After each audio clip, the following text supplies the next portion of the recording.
Assalamualaikum warahmatullahi wabarakatuh. Perkenalkan, nama saya Alfa Hafiandika dari Prodi Sistem Informasi TELU Kampus Jakarta dengan NIM 120.121.4002. Pada kesempatan kali ini saya akan memaparkan materi tentang FHRP konsep pada sebuah jaringan.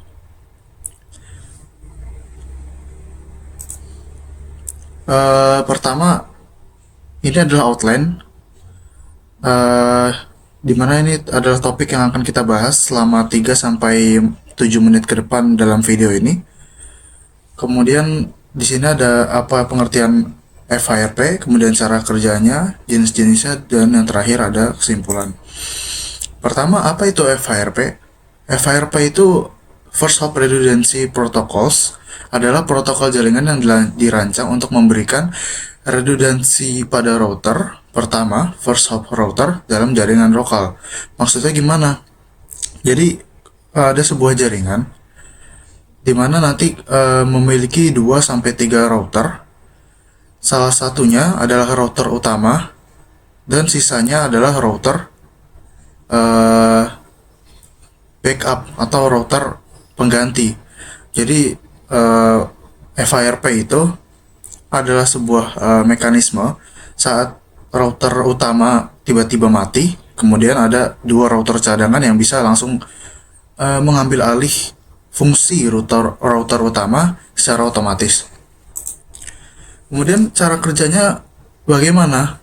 Yaitu FHRP memilih satu router sebagai router aktif dan yang lain sebagai standby seperti yang saya katakan tadi. Tujuannya memberikan redundansi pada gateway default jaringan, di mana router aktif akan menangani lalu lintas, sementara router standby hanya bersiap dan akan mengambil alih jika router aktif gagal tidak berfungsi dengan semestinya. Dengan pemantauan terus-menerus, protokol FHRP memastikan pengalihan yang cepat dan otomatis ketika terjadi kegagalan untuk mempertahankan konektivitas jaringan dan mencegah terputusnya layanan. Kemudian ada jenis-jenis FHRP, di mana ada pertama ada Hot Standby Router Protocol. Di sini adalah protokol Cisco yang memiliki konsep 2 router dalam satu jaringan, di mana salah satunya adalah router yang aktif dan sisanya akan menjadi cadangan jika router utama gagal.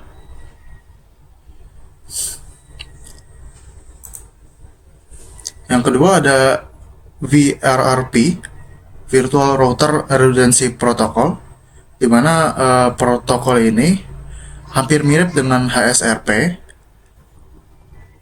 Dia memiliki 3 router, di mana satunya akan dikonfigurasikan dengan priority, di mana priority paling tinggi akan menjadi masternya atau router utama, dan 2-nya lagi akan menjadi cadangan atau standby ketika router utama terjadi malfunction. Kemudian yang ketiga ada GLBP, Gateway Load Balancing Protocol. GLBP ini berbeda konsepnya dengan yang 2 awal yang tadi. Jika HSRP ada 2 router, satunya cadangan, satunya utama. VRRP 3 router, 1 utama, 2 cadangan. Yang GLBP ini mereka akan membagi beban atau membagi tugas sebagai router utama. Jadi ketika ada 3 router ya, mereka sama-sama kerja, tugasnya sama, membagi lalu lintas jaringan. Ketika yang satunya mati, maka 2 yang lainnya masih tetap bisa berfungsi. Jadi seperti itu. Dan yang terakhir ada kesimpulan. Ketika protokol tadi HSRP, VRRP, dan GLBP memberikan redundansi pada gateway default dalam jaringan komputer dengan memilih satu router sebagai aktif, yang lain sebagai standby. Mereka ini memungkinkan lalu lintas jaringan dialihkan secara otomatis jika router utama itu mengalami kegagalan. Untuk menjaga ketersediaan layanan dan menghindari kegagalan single point of failure. Mungkin itu saja dari saya. Apabila banyak salahnya, saya mohon maaf yang sebesar-besarnya. Sekian, assalamualaikum warahmatullahi